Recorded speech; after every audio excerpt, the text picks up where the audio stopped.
वैसे ही दिलवाई? नहीं, मेरे से पैसे नहीं लिए, मेरे से वो खाली बिल दिया, बोले पैसे हम अपने आप दे देंगे। और राजू भाई ने मेरे को बोल दिया था भाई जैसे भी है आपकी दवाई चंडीगढ़ से यहाँ पहुँच जाएगी। तो आपको लगता है कि जो ट्रीटमेंट, जो दवाइयाँ अंदर से मिलनी चाहिए तो वो बाहर से मंगवाई गई? बाहर से मंगवा रहे हैं, जो सभी पे बाहर से मंगा रहे हैं। एक मरीज ने तो यहाँ 25,000 रुपये की मेरे सामने एक छोटी सी बोतल ली है, लेकिन वो भी शायद इलाज उनका काफ़ी बड़ा था, वो भी अंदर एडमिट ही है। तो अंदर से नहीं मिली दवाई वो? नहीं, अंदर से नहीं मिली। तो फिलहाल सवाल और दावे एक बार फिर से, यानी कि आप सुन सकते हैं कि जो मरीज़ के साथ उनके अटेंडेंट हैं वो क्या बता रहे हैं, और कह रहे हैं कि बाहर से जो दवाइयाँ वो मंगवाई जाती है। हमारे साथ कांग्रेस के जो राष्ट्रीय सचिव हैं वीरेंद्र सिंह राठौर, वो यहाँ पर पहुँचे क्योंकि पता लगा था कि उन्होंने कुछ दवाइयाँ इन्हें दिलवाई हैं। राठौर साहब, वकालत आपने की हुई है, वकालत की किताबों की जगह ये दवाइयों की किताबें लेकर घूम रहे हैं, क्या मामला है? ये दवाइयों की किताबें लेकर के आना इसलिए पड़ गया इस अस्पताल में कि मेडिकल कॉलेज के डायरेक्टर को ये बताना पड़ेगा कि भैया कितनी डोज ब्लैक फंगस के पेशेंट को रोज़ मिलनी चाहिए। ये हैरिसन की किताब है जो वर्ल्ड के अंदर सारे डॉक्टर इस्तेमाल करते हैं।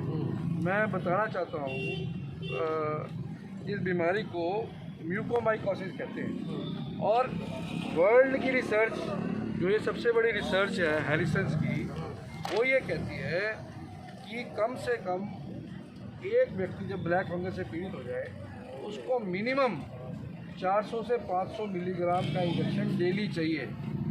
500 मिलीग्राम डेली चक्कर होता कुछ? हाँ, वेट के हिसाब से, पेशेंट के वेट के हिसाब से। अगर एक पर केजी लगभग 20 mg, 15 से 20 mg पर केजी के हिसाब से कैलकुलेशन करते हैं। मान लीजिए कोई पेशेंट 60 kg का है तो 20 × 60 कर लीजिए, तो कम से कम एक पेशेंट को 500 से 600 mg का एक इंजेक्शन चाहिए डेली। और ये जो बेसिक ट्रीटमेंट पूरे वर्ल्ड में दिया जाता है, मेडिकल फार्माकोलॉजी ये कहती है कि आपको मिनिमम ट्रीटमेंट 14 दिन का करना है, जो कि 29 दिन तक किया जा सकता है पेशेंट की condition. Minimum 14 days, maximum 29 days. और किसी भी पेशेंट को डेली के टीकाकरण में गैप नहीं करना। अब मैं आज यहाँ पहुँचा हूँ इस अनपढ़ सरकार को एक आईना दिखाने के लिए।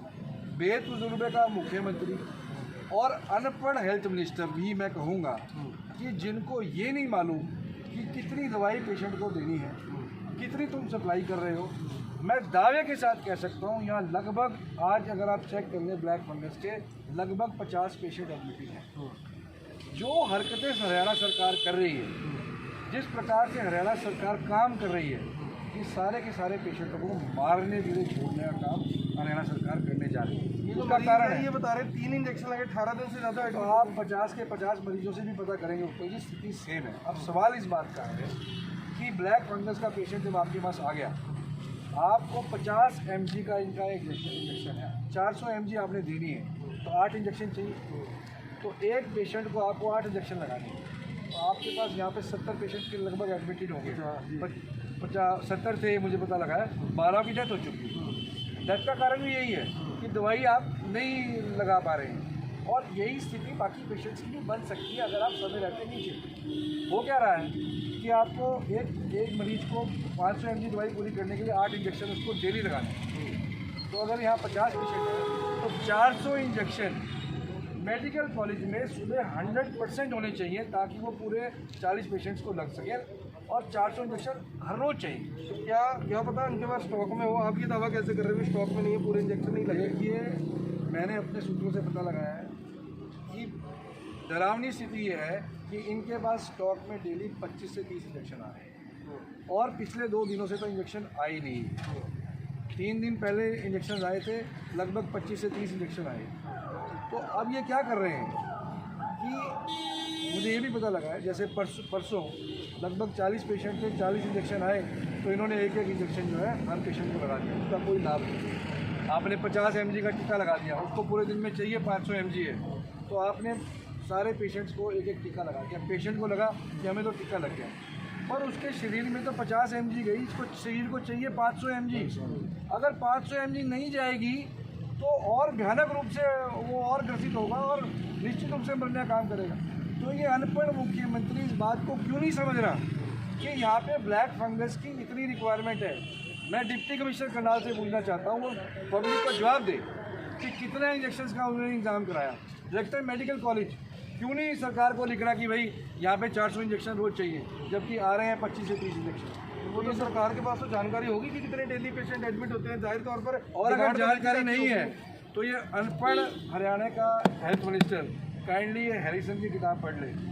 ये वर्ल्ड के डॉक्टर्स सारे जो बड़े बड़े डॉक्टर हैं इसको पढ़ के ही दवाई देते हैं। इसमें भी लिखा है, ये किताब मैं लाया भी इसलिए हूँ ऊपर जी, ताकि इसको सीख लें, अनपढ़ लोग हैं ये। इसमें लिखा है कि 15 से 20 mg पर kg, तो 60 किलो का आदमी है तो आप उसका अंदाजा लगा लो, उसको कम से कम 500 से 600 mg चाहिए।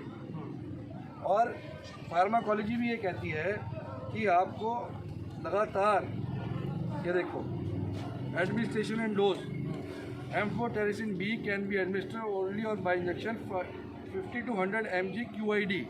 QID का मतलब है दिन में 4 बार, QID का मतलब मिनिमम 4 बार। तो 100 mg अगर हुआ तो 4 बार का मतलब हो गया 400 mg। तो इन अनपढ़ लोगों को ये बताना चाहिए, गरीब आदमी को इस बात की समझ नहीं है। और मुझे इनके हालात देख करके इन 70 लोगों के जीवन के ऊपर खतरा मंडराता दिख रहा है, इसलिए मैं आज यहाँ पहुँचा हूँ। और मैं बारी बारी आपके माध्यम से अपील करता हूँ कि चीफ मिनिस्टर हरियाणा ऐसे हालात बना रहा है जिससे लोग मरने के लिए मजबूर। और यही नहीं, ये ब्लैक फंगस क्यों ये पेशेंट हो रहे हैं आप चेक कर लीजिए। जितने पेशेंट ब्लैक फंगस के हैं ये वो पेशेंट्स हैं जिनको कोविड हो चुका था और उससे वो रिकवर हुए।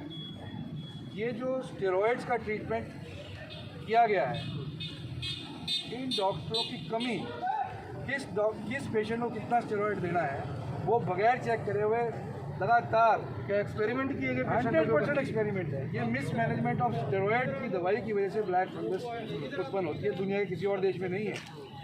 ये हमारे देश के हालात है कि यहाँ आदमी की जान की कीमत नहीं है, यहाँ तो ये भेड़ बकरी है। राठौर साहब, आप आरोप तो बहुत लगा रहे हैं, जो लोग देख रहे हैं वो कहेंगे ऐसे मौके पर भी कांग्रेस को या राठौर साहब को राजनीति करने की पड़ी हुई है, जबकि आपको सहयोग देना चाहिए। उपल साहब, आप ही कई बार कह रहे थे विपक्ष राजनीति कर रहा है, हम चुप बैठ जाते हैं। तो करने दो इनको जैसा कर रहे हैं, लोगों की मौत के लिए कौन जिम्मेवार हो? ऐसे समय में भी अगर मैं नहीं बोलूँगा तो इनको कौन चिताएगा, इन्हें कौन चिताएगा? अरे मैं राजनीति कर रहा हूँ, ये हैरिसन तो नहीं राजनीति कर रहा। मेरी बात मत मानो, इनको तो पढ़ लो, इनकी बात मान लो। ये तो वर्ल्ड के सारे डॉक्टर इन किताबों को पढ़ के मरीजों को दवाई देते हैं। जो ये इन्होंने ये बताया कि ये दवाइयाँ आपने इनको लेकर दी है, किस चीज़ की दवाई है और आपने क्यों लेकर दी इनको? देखिए, हमारे साथी हैं, हमारे भाई हैं, इनको डॉक्टरों ने दवाइयाँ लिखी थी और दवाइयों की अवेलेबिलिटी नहीं हो रही थी, तो हमारी टीम ने इसको पूरा अवेलेबल करा कर इनकी मदद करी है। 1100 करोड़ के अस्पताल में अगर 7200 की दवाइयाँ भी नहीं है तो फिर ये सफेद हाथी की बड़ा शर्मनाक है। तो मेरा आपके माध्यम से ऊपर जी अपील है कि वाइट पेपर के ऊपर मुख्यमंत्री हरियाणा की जनता को बताए कि कितने एम्फोटेरिसिन इंजेक्शंस हरियाणा में अवेलेबल हैं, कितनी की अवेलेबिलिटी उन्होंने कर ली है। हज़ारों की तादाद में पेशेंट्स हरियाणा में हो चुके हैं और ये हरियाणा में ये हाल इसलिए बना है कि क्योंकि हरियाणा के अंदर ही स्टेरॉइड ट्रीटमेंट के अंदर इन्होंने मिसमैनेजमेंट की, उसकी कोई मॉनिटरिंग नहीं की। हम लगातार आवाज़ उठाते रहे कि मॉनिटर करो, पर हमारी नहीं सुनी। परंतु चलो अभी स्थिति उत्पन्न हो गई है, इन लोगों को बचाना हमारा सब पहले ही हमारी प्रायोरिटी होनी चाहिए। तो ये जब ही बचेंगे जब चीफ मिनिस्टर ये जवाब देगा कि इतने इंजेक्शन मैंने हर रोज़ हरियाणा में पेशेंट्स को दिए, जो मिनिमम रिक्वायरमेंट है उसको वो पूरी करें। मतलब एक सवाल और है, जैसे सरकार ने कोरोना जब काफ़ी पीक पे हो गया था, डेली बताया जाता था कि हमने इतनी ऑक्सीजन उड़ीसा से मंगवाई है, आज ये गाड़ियाँ आ गई, डेली वीडियोस डलती थी सीएमओ के पेज के ऊपर। तो आपको क्या लग रहा है कि अब यानी आप डिमांड कर रहे हैं कि जिस तरह से वो उपलब्धि गिनाई जाती थी, यहाँ पर भी बताया जाए कि ब्लैक फंगस के लिए क्या अवेलेबिलिटी है? एक्चुअली उनको बताना पड़ेगा, अदरवाइज पेशेंट को लग रहा है कि भैया मेरे को टीका लग गया 3 दिन में एक बार, उसको तो 50 mg का टीका लगाया आपने, चाहिए उसको 500 mg। सीएम साहब कहेंगे कि मैं ये राठौर साहब को क्यों बताऊँ ये बात? देखिए, सीएम साहब मुझे ना बताएं, सीएम साहब प्रदेश की जनता को बताएं, पेशेंट्स को बताएं, जो यहाँ ट्रीटमेंट ले रहे हैं उनका भी राइट है, उनके अटेंडेंट्स का राइट है इस बात को जानना कि मेरा पेशेंट सही हाथों में, सुरक्षित हाथों में है कि नहीं। वो इतने बड़े हॉस्पिटल में आ रहा है, अगर कोई गांव से उठ करके गरीब आदमी, वो ये सोच के आता है कि मेरा जीवन यहाँ सुरक्षित है, परंतु उसे क्या पता कि वो मरने के लिए यहाँ आया हुआ। 12 लोग मरे हैं ब्लैक फंगस से, वो इस बात को दर्शाता है कि उन्हें सही टाइम पे सही दवाई नहीं मिली, उनकी डेथ हो चुकी है। अब हमारी प्रायोरिटी होनी थी जो 50 एडमिटेड है, उनको दवाई नहीं मिल पा रही, 2 दिन से इंजेक्शन दिए, उनकी जान को बचाना हमारी प्रायोरिटी है। तो मेरी आपसे अपील है आपके माध्यम से चीफ मिनिस्टर को, अनिल विज को, हरियाणा के जो हेल्थ मिनिस्टर हैं और डिप्टी कमिश्नर करनाल को कि डिप्टी कमिश्नर करनाल तुरंत संज्ञान लें, डेली रिपोर्टिंग करें कि भैया कितने इंजेक्शन की अवेलेबिलिटी होगी है, ताकि प्रॉपर डोजेज पेशेंट्स को जाए। अगर आप 50 mg का एक इंजेक्शन रोज लगाएंगे किसी पेशेंट को, उसके किसी यूज़ का नहीं है, बॉडी के अंदर रेजिस्टेंस पैदा नहीं होगी उस बीमारी से लड़ने की, और अल्टीमेटली उसकी स्थिति बद से बदतर होती चलेगी, कुछ दिनों के बाद वो स्वर्ग से हारेगा।